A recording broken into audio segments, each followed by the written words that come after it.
लड़के का निकाह लड़की की इजाजत के बिना नहीं हो सकता है। इसलिए पहले इस्लाम ने ये पावर, ये अधिकार लड़की को दिया है। अगर किसी को कोई लड़की पसंद है तो कायदे के मुताबिक वो अपने निकाह का पैगाम भेजे। लड़की से लड़की का बाप पूछे या लड़की की माँ पूछे कि फला जगह से तुम्हारा रिश्ता आया है, बेटी क्या तुम्हें वो लड़का पसंद है? मेरे भाई और उस लड़की को बताना चाहिए, पसंद है तो हाँ, नहीं पसंद है तो मना कर दे। लेकिन लड़की की ना पसंद होने के बावजूद दुनिया का कोई बाप अपनी बेटी की शादी जबरदस्ती किसी लड़के के साथ नहीं करा सकता है। इस्लाम ने इस बात की इजाजत नहीं दी है, मना किया है। बाप को मालूम है ये लड़का अच्छा है, लेकिन अगर बेटी नहीं चाहती है उस लड़के के साथ शादी करना तो बाप जबरदस्ती अपनी बेटी की शादी उस लड़के के साथ नहीं कर सकता। एक औरत अल्लाह के नबी के पास आई और कहती है, अल्लाह के नबी, मेरे बाप ने, मेरे माँ बाप ने मेरी शादी ऐसी जगह कर दी है जो लड़का मुझे पसंद नहीं है। तो अल्लाह के नबी ने फरमाया, तुझे इख्तियार है उस आदमी के साथ रहो या छोड़ दो उसे, तुम्हें इख्तियार है। और उस औरत ने इस इख्तियार का फायदा उठाते हुए उस आदमी को छोड़ा, नहीं रही उसके पास। इसलिए माँ बाप भी जिद ना करें। इसीलिए जब निकाह होता है ना, निकाह, तो आपने देखा होगा लड़की वाले के यहाँ जाते हैं कुछ लोग, अब तो कुछ लोग नहीं, अब तो बहुत से लोग जाने लगे, जिसका नाम हो गया बारात।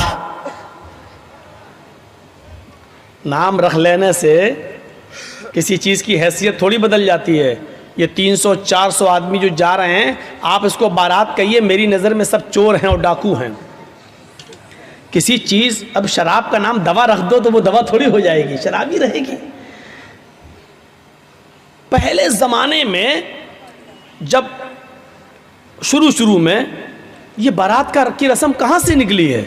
ये जो 300-400 आदमी एक शहर से दूसरे शहर जब शादी होती थी तो लड़का अकेला नहीं जाता था, क्योंकि रास्ते में काफिलों पर हमला हो जाता था, उनको लूट लिया जाता था। इसलिए लड़की को हिफाजत के साथ उस लड़के के घर पे लाया जाए, इसलिए पहले जमाने में 100-150 आदमी लड़की के घर जाते थे और उस लड़की को खैरियत से लाकर उस लड़के के घर पहुंचा देते थे, ताकि रास्ते में इस लड़की को कोई लूट न ले, इसके जेवर को कोई लूट न ले, इसके सामान को कोई लूट न ले। और ये नई नवेली बीवी जो आ रही है, कहीं इसको अपहरण न हो जाए, इसलिए 100-150 आदमियों की बारात जाती थी। उस मकसद दूसरा था, वहीं से ये रस्म निकली। जब आप चोरी का जमाना खत्म हो गया है, अब लूटपाट ऐसी नहीं होती है कि रास्ते ही में दूल्हा और दुल्हन को पकड़ के रोक लिया जाए, लेकिन वही रस्म और रवाज हिंदुओं से चला आ रहा है और ये धीरे धीरे मुसलमानों के अंदर भी सरायत कर गया है। अब भी 200, 250, 300 आदमियों की बारात जा रही है। पहले मकसद कुछ और था, अब मकसद कुछ और है। मेरे प्यारे साथियों, तो मैंने वही कहा कि नाम के बदल देने से या नाम रख लेने से हैसियत चेंज नहीं हो जाती है, हैसियत चेंज नहीं हो जाती है। अब वहाँ लड़के का निकाह होना, जर्जी साहब बैठे हैं, फार्म भर रहे हैं, मेहर वहर सब भर दिया कितना, लेकिन लड़के का निकाह भी नहीं पढ़ा सकते हैं जर्जी साहब। आपको मालूम है ये उसूल है, ये कानून है शरीयत का। जर्जी साहब लड़के का निकाह नहीं पढ़ा सकते हैं जब तक पहले लड़की की इजाजत न ले ली जाए। एक वकील होता है, 2 गवाह होते हैं।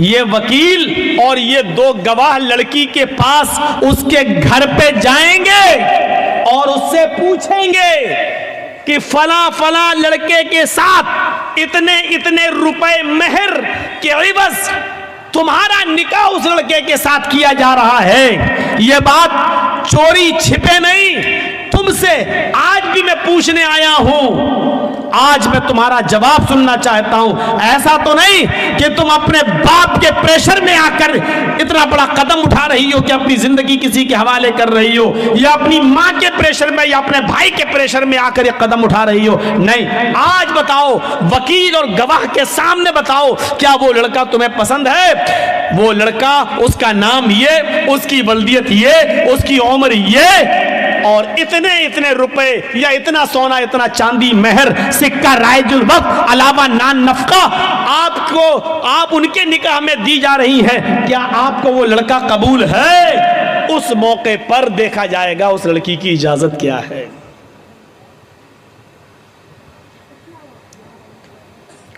अल्लाह के नबी फरमाते हैं कि अगर वो खामोश रह गई, कुंवारी लड़की, बाकिरा लड़की, अगर वो खामोश रह गई तो यही उसकी इजाजत है।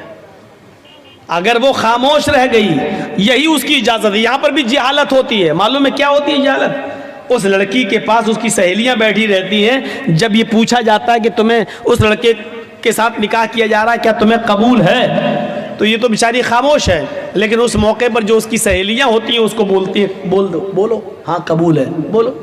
और जब तक वकील सुन नहीं लेता है और गवाह सुन नहीं लेता है कि हाँ इसने कहा कि मुझे कबूल है, तब तक वो दस्तखत नहीं कराता है सिग्नेचर। ये गलत है तरीका, निहायत गलत है तरीका। एक बार पूछो जोर से कि फला फला लड़के के साथ इतने इतने रुपए मेहर के एवज तुम्हारा निकाह उसके साथ किया जा रहा है, क्या तुम्हें वो लड़का कबूल है? वो लड़की सर नीचे कर ले, खामोश हो जाए, तो यही उसकी इजाजत है। इज़्नुहा सिमातुहा, उसकी खामोशी ही उसकी इजाजत है बस। और वहीं से उसके दस्तखत करवा लो। चलो नहीं बोलेगी कोई बात नहीं, चलो साइन करो। अगर लड़की ने साइन कर दिए, ये उसकी इजाजत हो गई। और अगर उसको लड़का पसंद नहीं तो वहीं पर वो कह सकती है कि मुझे पसंद नहीं है या मैं निकाह नहीं करना चाहती इससे। फिर उस लड़के का निकाह किसी भी कीमत पर नहीं होगा। लड़के का निकाह लड़की की इजाजत के बिना नहीं हो सकता है। इसलिए पहले इस्लाम ने ये पावर, ये अधिकार लड़की को दिया है। बारात लेके तुम पहुंच भी गए, तुम्हारे साथ 400 पेटू भी पहुंचे हुए हैं जो लड़की वाले के यहाँ खाने के लिए भूखे भेड़ियों की तरह पहले पहुंचे हुए हैं। और निकाह से पहले नाश्ते का दौर चलता है, और नाश्ते के दौर नजर रखी जाती है कि बाद में जिंदगी भर लड़की के बाप को ताने मारे जाएंगे अगर एक भी मिठाई में कुछ गड़बड़ी पैदा हो गई तो। तेरे बाप ने यही बारात में खिलाया था। इसलिए बेचारा लड़की का बाप कर्ज वर्ज लेकर किसी तरीके से इस भूखे भेड़ियों का पेट भरता है और अच्छा से अच्छा खिलाने की कोशिश करता है ताकि ये भेड़िए बाद में मुंह न खोलें। उल्टा सी बुरा हंसी आ रही है। बारात में आप ही लोग तो जाते हो और हंस रहे हो यहाँ बैठकर। ये भूखे भेड़िए कौन है? हम और आप ही तो हैं। सिस्टम बदलिए, सिस्टम बदलिए मेरे भाइयों। खाना पीने का दौर चलता है। अब भी बेचारी लड़की मजबूर होती है क्योंकि वो जानती है कि मेरे बाप का 50-60 हज़ार 1 लाख रुपया इसी में खर्च हो गया है। अब अगर मना करती हो तो काम नहीं चलेगा, मजबूरी में भी दस्तखत करती है कुछ लड़कियां।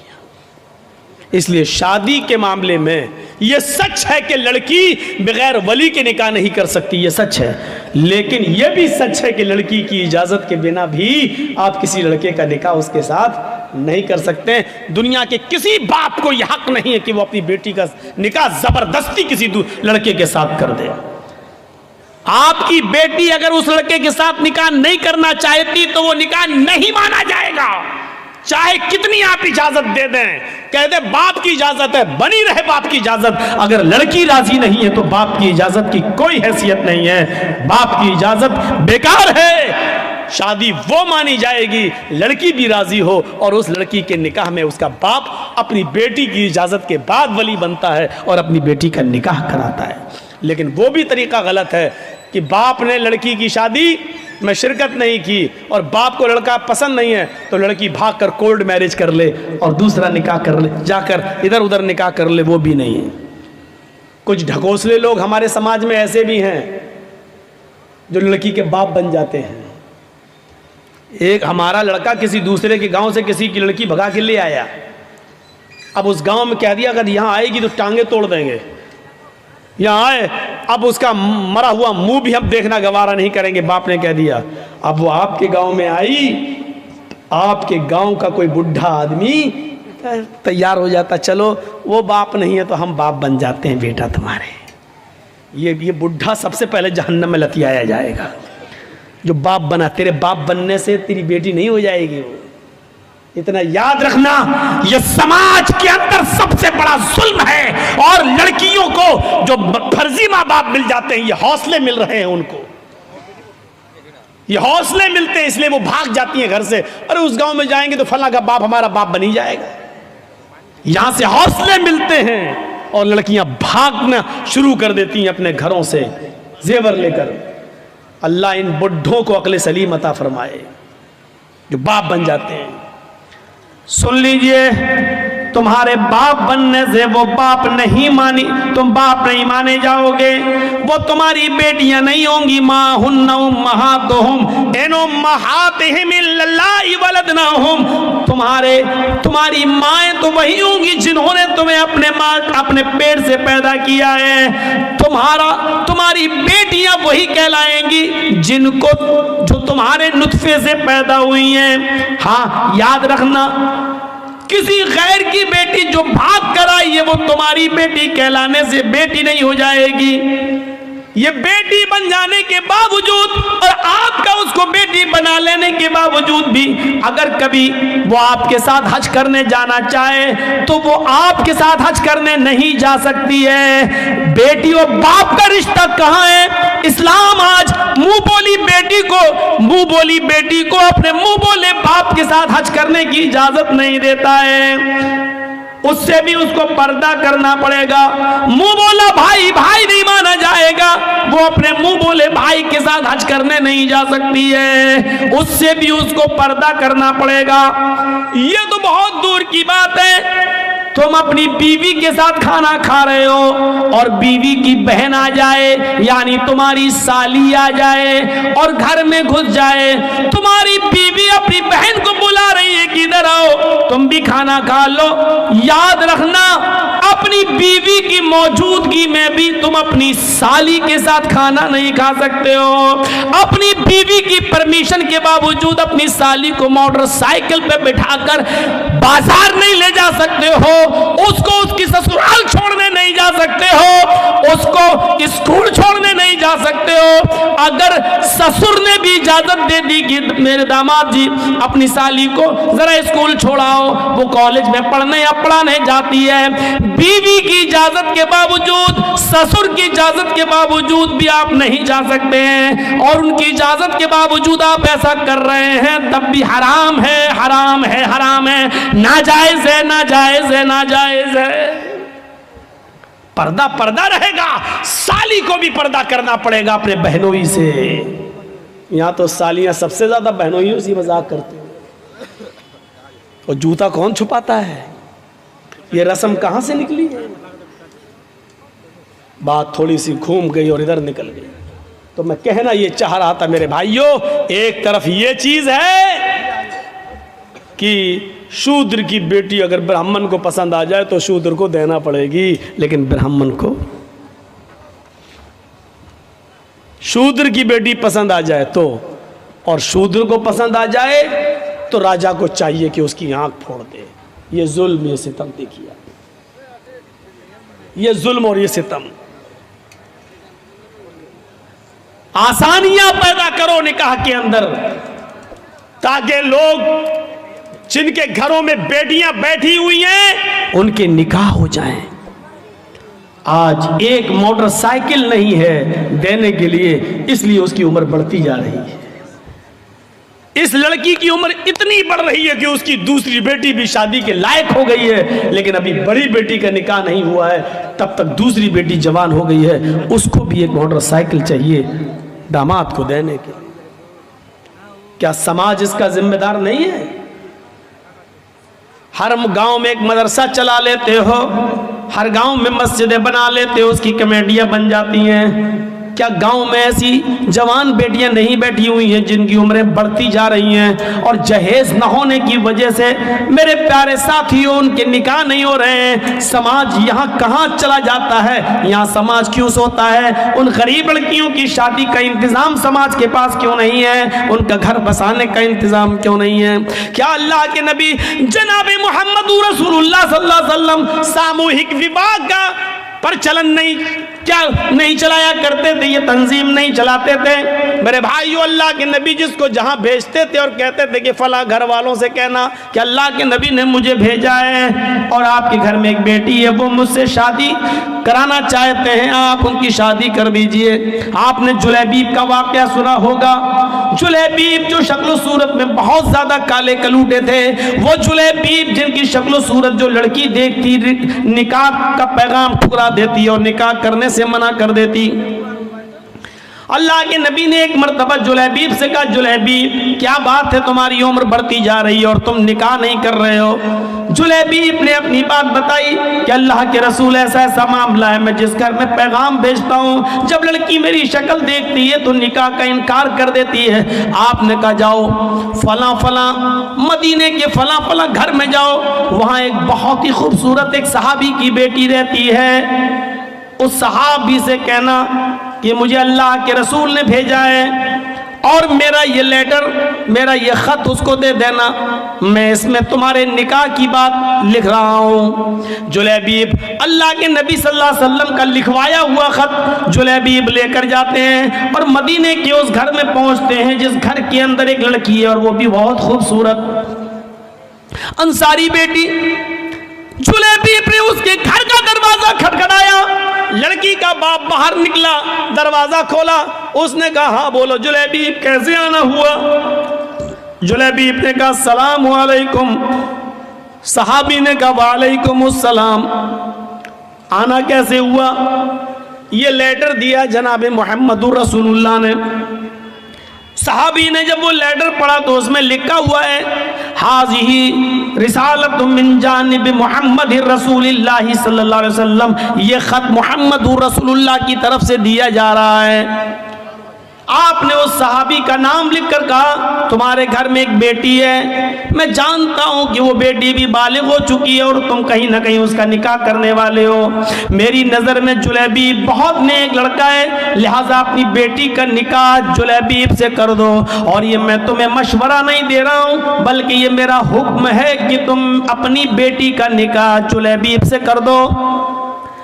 जुलैबीब का चेहरा देखता वो सहाबी, कहता ये कैसे हो सकता है, बेटी मेरी है और जुलैबीब की शक्ल सूरत इतनी भयानक, इतनी काली शक्ल सूरत ऐसी। कहता हरगिज नहीं, मैं अपनी बेटी का हाथ तुम्हें कैसे दे दूं? जुलैबीब कहते हैं मैं कहाँ कह रहा हूँ, मुझे तो अल्लाह के रसूल ने ये लेटर देकर भेजा है। अंदर से जब लड़की जुलैबीब की और अपने बाप की बहस सुनती है तो थोड़ा सा बाहर निकल के आती है और कहती है अब्बू जान क्या बात है?